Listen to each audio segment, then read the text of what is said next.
Shalom Bapak Ibu yang terkasih, mari kita refleksi diri sejenak bersama Tuhan.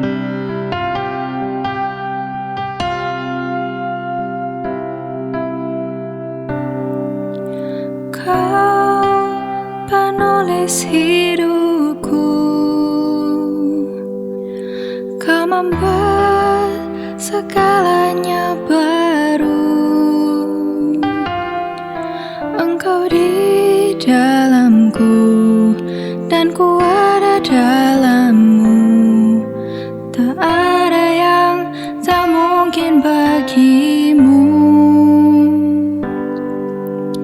Ku dicipta untukku,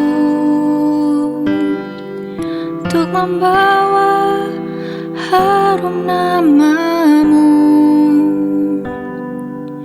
Engkau di dalamku dan ku ada dalammu.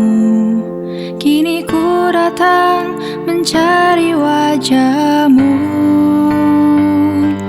mengasihimu selalu dengan segenap hatiku, mencintai seluruh perbuatanmu, mengabdikan hidupku sesuai rencanamu. Ku mau menyembahmu sampai akhir hayatku,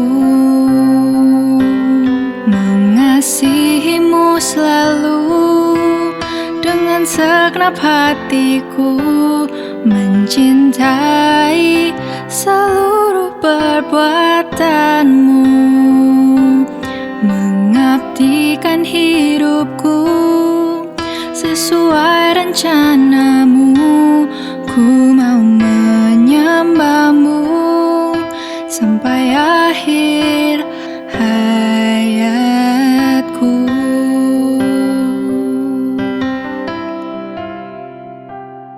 Firman Tuhan pada malam hari ini terambil dari Matius 7 ayat 24 hingga 27. Setiap orang yang mendengar perkataanku ini dan melakukannya, ia sama dengan orang yang bijaksana, yang mendirikan rumahnya di atas batu. Kemudian turunlah hujan dan datanglah banjir. Lalu angin melanda rumah itu, tetapi rumah itu tidak rubuh, sebab didirikan di atas batu. Tetapi setiap orang yang mendengar perkataanku ini dan tidak melakukannya, ia sama dengan orang yang bodoh, yang mendirikan rumahnya di atas pasir. Kemudian turunlah hujan dan datanglah banjir, lalu angin melanda rumah itu, sehingga rubuhlah rumah itu dan hebatlah kerusakannya. Dan setelah Yesus mengakhiri perkataan ini, takjublah orang banyak itu mendengar pengajarannya, sebab ia mengajar mereka sebagai orang yang berkuasa, tidak seperti ahli-ahli Taurat mereka. Ketika akan membangun sebuah rumah, apakah yang menjadi bagian yang paling penting? Apakah desainnya atau tata letak rumah tersebut? Bagian paling vital dari sebuah rumah adalah pondasinya. Karena fungsi pondasi adalah menahan beban berupa struktur bangunan dan juga penghuninya. Pondasi harus menjamin kestabilan agar bangunan rumah tidak miring atau runtuh. Juga melindungi bangunan dari pengaruh tanah dan pergerakan tanah akibat cuaca. Kualitas pondasi menentukan kekuatan, keamanan, dan umur sebuah bangunan. Pondasi yang buruk dapat menyebabkan kerusakan yang serius, mulai dari dinding yang retak hingga robohnya sebuah rumah. Dan untuk membangun pondasi yang kuat, harus menggunakan bebatuan yang besar dan kokoh. Yesus menggunakan analogi tentang rumah yang dilanda hujan dan angin. Jika pondasi kokoh, maka rumah dapat bertahan. Namun jika pondasi rapuh, maka rumah akan hancur diterjang badai. Rumah adalah diri kita sendiri, Sedangkan hujan dan badai adalah permasalahan dalam kehidupan kita. Pondasi adalah dasar kebenaran yang kita pegang. Di dalam menjalani kehidupan, kita tidak mengetahui kapan permasalahan akan datang menghantam. Untuk itu, kita perlu berjaga-jaga dengan terus membangun pondasi yang kokoh. Mendengar firman Tuhan adalah dasar pondasi kita seperti bebatuan yang kokoh. Namun, untuk benar-benar membangun pondasi yang kuat, kita bukan saja mendengar firman, namun juga harus melakukannya. Menjadi pelaku firman bukan hanya membutuhkan ketaatan, namun juga komitmen kita. Karena kita melakukannya bukan sehari dua hari, melainkan seumur hidup kita. Dengan begitu, kita akan memiliki iman yang kokoh, sehingga memiliki ketahanan dalam menghadapi cobaan hidup.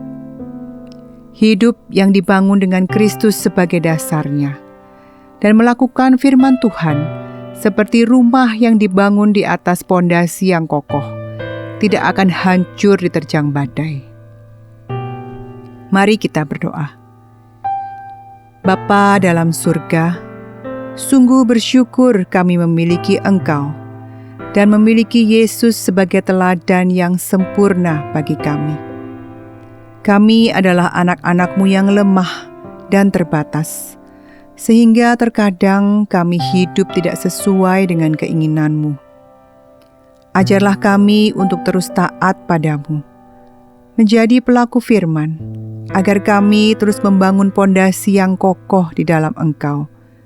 Dengan demikian, kami dapat bertahan melalui badai hidup yang kelak akan datang menghampiri kami. Terima kasih untuk cinta-Mu kepada kami.